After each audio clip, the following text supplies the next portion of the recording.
영광 받으시기에 합당하신 주님, 지난 한 주간 저희를 평안케 하시고 경건한 삶을 생명 안에서 인도하여 주시며 감사를 드립니다. 아멘. 은혜 속에 살아온 저희들의 찬송과 영광을 받아 주시옵소서. 겸손하게 주님의 품에 안기기를 원하는 저희를 불쌍히 여기시고 긍휼을 베풀어 주시옵소서. 아멘. 용서하시는 주님, 지난 한 주간도 저희는 이 세상의 삶에 취하여 주님의 자녀답지 못한 말과 행실을 서슴없이 하며 살았습니다. 주님의 말씀을 따라 살기보다는 세상의 욕심을 채우려고 더 노력했음을 고백하오니 이 시간 용서하여 주시옵소서. 아멘. 사랑의 주님, 오늘 이 자리에 주님에 대한 감사를 잃어버린 채 마지못해 참석한 심령도 있을 줄 압니다. 전심으로 주님을 찾기 원하는 간절함이 메마른 심령도 있을 줄 압니다. 주님에 대한 찬송과 영광 돌리는 표현도 잃어버린 심령이 있을 줄 압니다.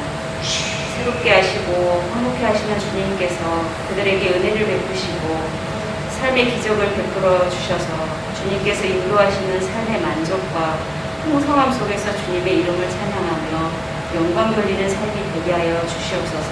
아멘. 구원의 주님, 주님이 친히 세우신 교회도 힘들고 어려울 때일수록 고난 가운데서 주님의 뜻을 담아내기에 힘쓰는 교회가 되게 하시고 이 시대에 이 교회를 향한 주님의 요청이 무엇인지를 분별할 수 있는 교회가 됨으로써 주님의 형상을 더 분명하게 드러낼 수 있는 교회가 되게 하여 주시옵소서. 아멘. 오늘도 주님의 복된 말씀을 들고 단위에 서시는 목사님을 기억하시고 선포하시는 말씀을 권세 있게 하셔서 듣는 저희 모두에게 은혜가 넘치게 하시고 주님의 신령한 비밀을 깨달아 아는 시간이 되게 하여 주시옵소서. 아멘. 예배의 시종을 주님께 의탁하오며 거룩하신 예수 그리스도의 이름으로 기도드립니다. 아멘. 큰 왕들을 치신 이에게 감사하라. 그 인자심이 영원함이로다. 유명한 왕들을 죽이신 이에게 감사하라. 그 인자심이 영원함이로다. 아모리의 왕 시온을 죽이신 이에게 감사하라. 그 인자심이 영원함이로다. 바산 왕 옥을 죽이신 이에게 감사하라. 그 인자심이 영원함이로다. 그들의 땅을 기업으로 주신 이에게 감사하라. 그 인자심이 영원함이로다. 아멘. 그 말씀이 굳게서리라. 연수일날 사도행전 16장의 말씀을 살펴보고 있습니다. 바울이 2차 전도 여행 때 드로아에서 배를 타고 마게도냐 유럽 대륙으로 나아가는 모습입니다. 그를 통해 참 믿음이 무엇인지 우리에게 일깨워주는 말씀이었죠. 34살까지 주님의 대적자요 교회의 박해자였던 바울이 다메섹 도상에서 빛보다 더 찬란한 빛으로 찾아오신 주님을 만나고 그때부터 이 세상에 눈에 보이는 것이 전부가 아님을 깨닫고 주님의 진리와 생명을 향해 나아가게 되었죠. 하지만 다메섹 그리스도인들이 그의 그리스도인됨을 믿어주지 않자 아라비아 광야로 3년간 가서 경건 훈련을 마쳤고 예루살렘에 돌아왔는데 예루살렘의 제자들도 주님의 제자됨을 믿지 않을 때 고향 다섯 땅에 돌아가 7년 동안 집거했습니다. 그 속에서 온 마음을 다해 기도하고 반언으로 기도하며 신비한 하늘나라 3천천의 세계를 환상으로 보는 체험들을 하였죠. 이제 기간이 되었을 때 44살 무렵에 안디옥 교회 목회자였던 바나바가 초청하여 그 안디옥 교회 공동 담임 목회자로 섬기게 되었습니다. 3년이 지나 성령님께서 바울과 바나바를 따로 불러 주님의 복음 전도자로 나아가게 하셨죠. 그때 바나바와 바울은 바나바의 조카 젊은 요한 마가를 수행원으로 대동해 나아갔는데 최초 안디옥에서 배를 타고 구브로 섬에 당도한 이후에 또 배를 타고 밤빌리아 버가령에 나아가는데 거기에 타우르스 험산줄령의 산맥 앞에 이 젊은 요한 마가는 다시 돌아와 버렸습니다. 그의 아랑곳 없이 바울과 바나바는 그 산맥을 넘었고 피시디아, 안디옥, 이고니온, 루스드라, 더베까지 마지막까지 복음을 전하고 다시 원점으로 되돌아오는 1차 복음 전도 여행을 마쳤죠. 그리고 처음 목회자였던 수리아 안디옥 교회에 돌아왔는데 웬걸 예루살렘에서 오는 율법주의자들이 교회를 영적으로 어지럽히는 일이 발생했죠. 그로 인해 제1차 예루살렘 공교회를 통해 그 일을 매듭을 지었고, 그때 바울의 마음에 감동이 있어서 바나바에게 요청했죠. 다시 한번 1차 때 갔던 선교지 주의 제자들을 격려하러 가십시다 하고 말입니다. 바나바도 흔쾌히 수락했고, 그때 1차 때 이탈했던 젊은 요한 마가를 데려가자고 말하는데 바울은 그럴 수 없다고 바나바에게 잘랐죠. 그로 인해 두 사람이 갈라서게 되는데 바나바는 자기 조카였던 젊은 요한 마가를 데리고 첫 출발지였던 도착지였던 구브로스를 향해 배를 타고 나아가며 다시 한번 그 젊은이에게 기회를 줬습니다. 그때 바울은 예루살렘에서 올라온 신라와 함께 1차 전도여행의 마지막 종착지였던 더베 루스드라로 향해 나가게 되었습니다. 2차 전도여행의 바울의 목적지는 소아시아, 오늘날로 말하면 터키 서남부 지역이었습니다. 그래서 더베를 거쳐 루스드라로 걸어가는데 그 루스드라에 18살의 젊은이 디모데가 준비되어 있었고, 그 디모데에게 할례를 복음 전도 수행원으로 동참케 했고, 그리고 무시아 지역 근방을 나갈 때 의사였던 누가에게 복음을 전해 그 누가가 예수 그리스도의 복음을 받아들이고 바울의 주치의자 복음 동역자로 함께 나아가게 되었습니다. 하지만 성령님께서는 그 아시아 지역에 복음 전하는 것을 막으셨고, 그때마다 바울과 함께한 동역자들은 이 길이 아닌가 보다 자기들의 이성으로 분별하게 되었죠. 그리고는 두로와 항구에서 잠을 잤는데 꿈속에 환상이 펼쳐졌습니다. 바울에게 환상이 펼쳐졌는데 마게도냐 사람, 지금의 유럽 대륙의 그 백인들이 와서 우리 좀 도와달라 하는 환상을 바울이 보게 되는 것이었죠. 그 환상은 잠깐 스쳐 지나가는 환상이 아니라 헬라어 원문에는 계속된 환상이었습니다. 마치 주님을 만나고 그리스도인됨을 말했지만 누구 하나 믿어주지 않을 때 예루살렘에서 고향 땅 다소의 7년간 직거할 때 바라봤던 그 환상과 같은 격이었죠. 그때 바울과 그 일행이 어떻게 했는지를 사도행전 16장 9절에서 10절이 이렇게 증언합니다. 밤에 환상이 바울에게 보이니 마게도냐 사람 하나가 와서 그에게 청하여 이르되 마게도냐로 건너와서 우리를 도우라 하거늘 바울이 그 환상을 보았을 때 우리가 곧 마게도냐를 떠나기를 힘쓰니 이는 하나님이 저 사람들에게 복음을 전하라고 우리를 부르신 줄로 인정함이라. 바울이 그 환상을 보고 우리, 실라, 디모데, 누가, 사도행전을 기록한 누가, 그러니 우리라고 표현한 것이고, 그 우리가 이제 마게도냐로 배를 타고 건너가기를 힘썼다는 것입니다. 왜냐하면 바울에게 보여준 그 환상이, 그 환상을 통해 하나님이 유럽 대륙에 건너가 복음을 전하라는 하나님의 뜻으로 인정했기 때문이라는 겁니다. 인정하다는 헬라어 동사 쉰기박조는 한 마음을 모아 한 스텝으로 나아가다는 뜻입니다. 도대체 왜 그들이 바울에게 보여주는 환상이 하나님의 환상이요, 하나님의 비전이요, 하나님이 원하시는 길로 인정했겠습니까? 무엇으로요? 이게 하나님의 환상인지 아니면 개꿈인지 무엇으로 그들이 인정하고 분별하며 한 스텝으로 나아갔다는 것입니까? 그들의 이성입니다.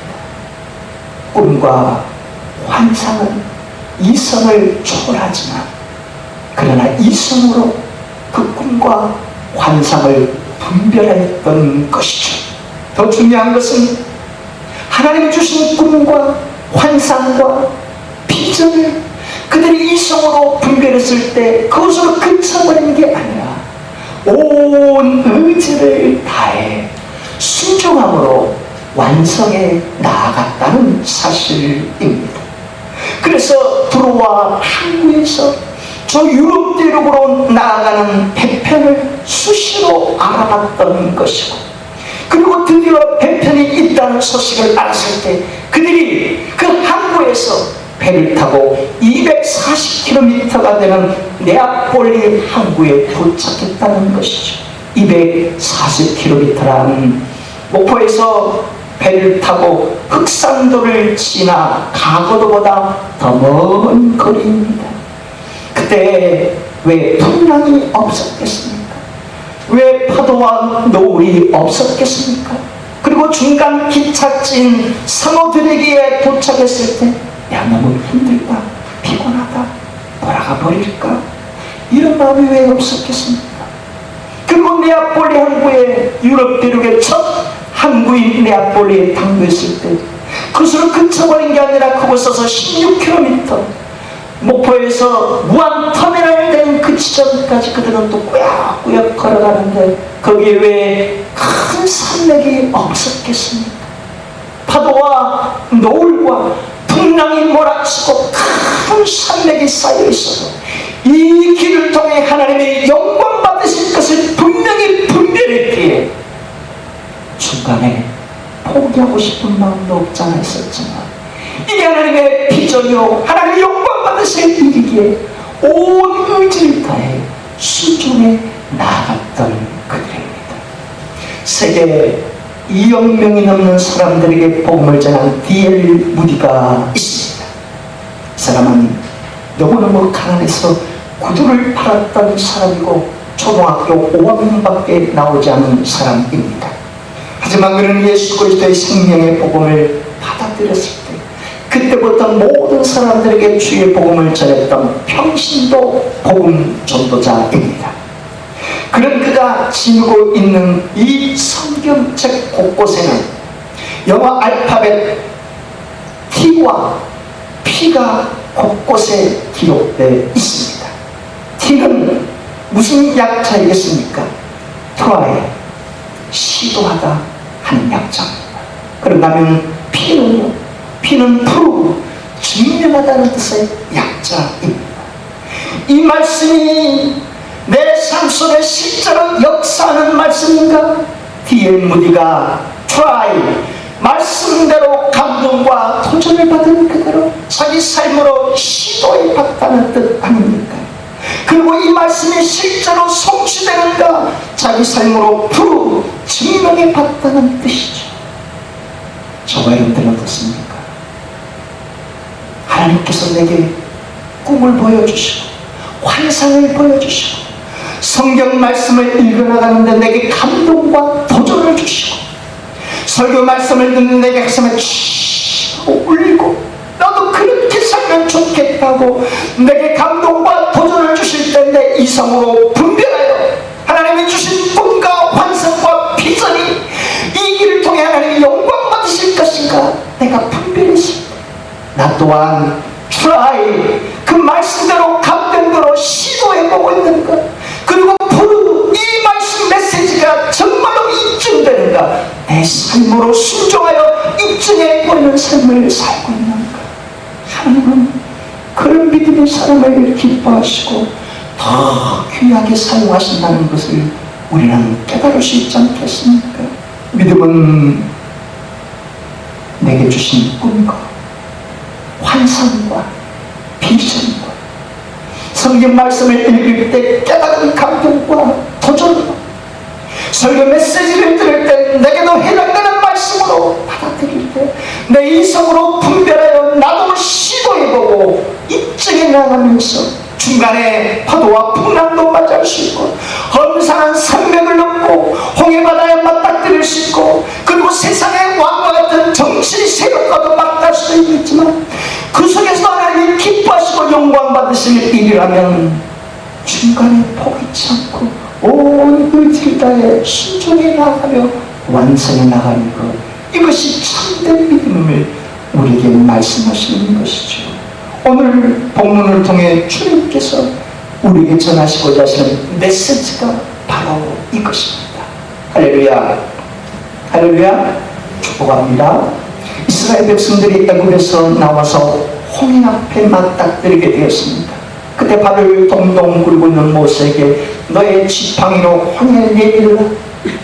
지팡이 자체에 능력이 있는 것이 아니라 모세가 사용했던 지팡이는 우리식으로 말하면 가느다란 횟초리에 불과했습니다. 그때 모세가 순종하여 지팡이를 내밀었을 때 홍해 바다가 쫙 좌우에 벽이 되어 마른 땅으로 통과하게 해주셨죠. 진도 앞바다의 자연현상인 해알현상이 아니라 하나님께서 베풀어 주신 초자연적인 능력의 역사였습니다. 그 마른 땅으로 이스라엘 백성들이 통과했고 뒤쫓아 오던 애국 군대는 다시 좌우의 물벽이 하나가 되어 물에 빠져 죽고 말았습니다. 그리고 50일째 되던 날 시내 광야 시내산에 당도했을 때 드디어 하나님께서 그들과 함께 언약식을 체결하셨죠. 나는 너희의 하나님이 되고 너희는 나의 자녀들이 되자. 짐승의 피를 잡아서 피의 절반은 하나님의 제단에 뿌렸고 피의 절반은 이스라엘 백성들에게 뿌렸습니다. 그때 하나님께서는 그들에게 십계명에 기록된 두 돌판과 레위기의 율법서와 성막 설계도를 주셨죠. 그로부터 7개월간에 걸쳐 성막을 완성했고 출국한 지 1년이 지난 2년 2월 10일쯤 이제 광야를 향해 행진하기 시작했습니다. 하지만 그 38년 기간, 애굽에서 나올 때 총 40년 기간 이스라엘 백성들은 원망과 불평으로 그리고 모함으로 천철된 40년의 삶을 살았습니다. 중간에 황금송아지를 만들고 우상 숭배한 일도 있었고 모세 나만 지도자가 우리에게도 하나님의 음성을 들려주지 않느냐 반길던 일도 있었죠. 하나님께서는 더 나아가 그들이 먹을 것이 없다고 마실 물이 없다고 불평할 때마다 하나님께서는 반석을 쳐서 생수를 공급해 주셨고 비나들의 만나와 메추라기를 공급해 주셨습니다. 너무 춥다, 너무 뜨겁다 할 때 낮에는 구름 기둥을 보내시 그들을 시원케 해주셨고 추위에 얼어 죽을까봐 밤에는 불기둥으로 그들을 덮여 주셨습니다. 그럼에도 불구하고 그 40년 광야의 삶 동안 불평과 원망과 반역을 꾀할 때 하나님께서는 그 주동자들을 처단함으로 백성들 앞에 본을 삼아 주셨죠. 그래서 출애굽 40년 동안 광야를 나온 출애굽 1세대는 부모 세대는 자기의 사명을 완수하고 광야에서 죽었고 나머지 1.5세대와 이 광야에서 태어난 2세대만 가나안 땅에 들어가게 됐던 것이었죠. 오늘 읽은 본문은 그 광야 38년의 끝자락, 애굽에서 나올 때부터 40년 그 광야의 끝자락에 있었던 일들을 보여주는 말씀입니다. 다시 한번 읽겠습니다. 아멘. 큰 왕들을 친 이에게 감사하라. 그 인자하심이 영원한 이로다. 유명한 왕들을 죽이신 이에게 감사하라. 그 인자하심이 영원한 이로다. 아모리의 왕 시온을 죽이신 이에게 감사하라. 그 인자하심이 영원한 이로다. 바사랑 옥을 죽이신 이에게 감사하라. 그 인자하심이 영원한 이로다. 그들의 땅을 기업으로 주신 이에게 감사하라. 그 인자하심이 영원한 이로다. 이스라엘 백성들이 광야 40년 가운데 이 땅의 왕이 이끄는 전쟁을 한 경험이 있었습니다. 최초 아말렉 군사와 싸울 때가 그것이었죠. 그때 하나님께서 모세에게 손을 들어라. 그 일로 아론과 우리 모세의 손을 받쳐주었을 때 여호수아가 필두를 이끄는 이스라엘 군대가 아말렉 군사를 다 무찌르는 그 일이 있었습니다. 그로부터 이스라엘 백성들이 파란 광야에 담겨있을 때 가나안 땅을 정탐해 보고 오겠다고 모세의 허락을 받고 정탐에 왔는데 12명의 정탐 가운데 10명은 우리는 못합니다. 우리는 개인 때와 불구하고 저들은 거대한 정갈과 같은 자들, 우리는 메뚜기에 불구하고 저들은 거대한 거인들인데 어떻게 우리가 전능할 수 있단 말입니까? 다 낙담해버렸죠. 그 일로 결국 1세대는 광야에 자식들을 향한 발판을 다 마련하고 죽고 결국 1.5세대와 2세대만 요수아와 갈렙과 더불어 가나안 땅에 들어가게 되는데, 이제 그로부터 38년 동안 뺑뺑 광야를 돌고 마지막 종착지인 요단강만 건너면은 가나안 땅에 들어갈 수 있는 그 길목에 들어선 것입니다. 근데 이 아모린 왕과 시온 왕 옥이 맞서서 전투를 벌여야 하는 상황을 보여주는 말씀입니다. 근데 모세는 느보사 모압 평지에서 저 아모리 왕 시온에게 전력을 보냈습니다. 우리가 이 길로 가서 요단강을 건너 가나안 땅에 들어가고자 하니 우리의 길을 열어주시기를 원합니다 하고 말입니다. 그러나 이 아모리 왕이 절대로 허락하지 않는데 하나님 어떻게 하면 좋겠습니까? 모세가 묻지 않았겠습니까? 근데 모세가 저 아모리 왕 족속을 다 쳐라, 신멸시켜라 라고 말씀하는 것이죠. 이게 정말 하나님의 말씀인가?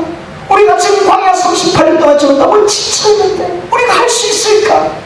이런 생각이 들 수밖에 없었겠죠. 그러나 하나님은 저들을 진멸해라, 내가 이 일을 통해 영광받을 것이 있다 계속 감동으로, 음성으로, 환상으로, 비전으로 보여주시는 것이죠.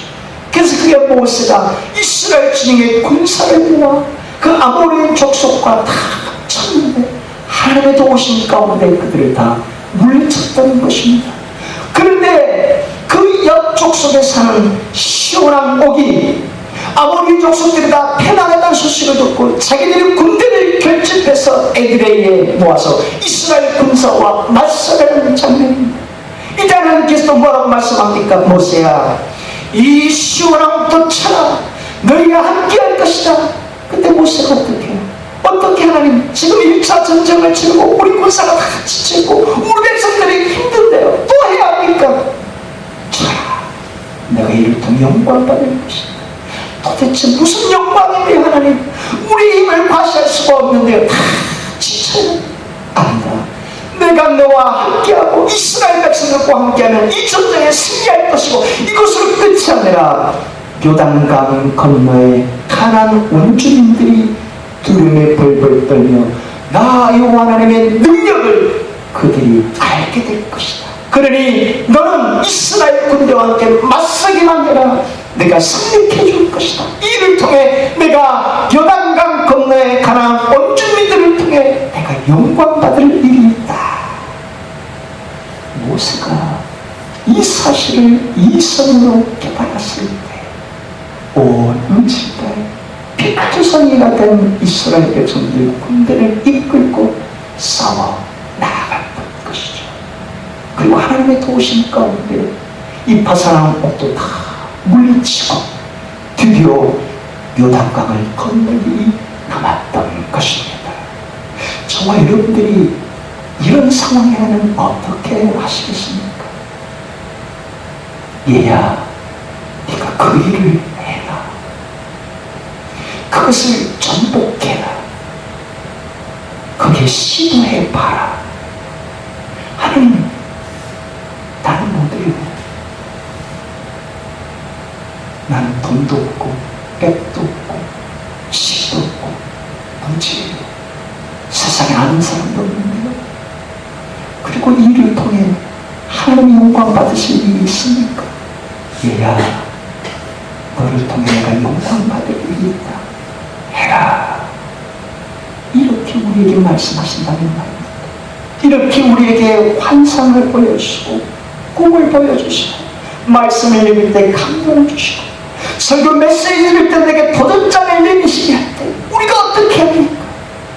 그때 우리는 이 꿈이, 이 환상이 하나님이 주신 것인지 이 말씀이 나를 향한 메시지인지, 내게 향한 감동을 주시는 것인지 내 이성을 통해 분별해야 하고, 그리고 분별한 이 말씀을 통해, 감동을 통해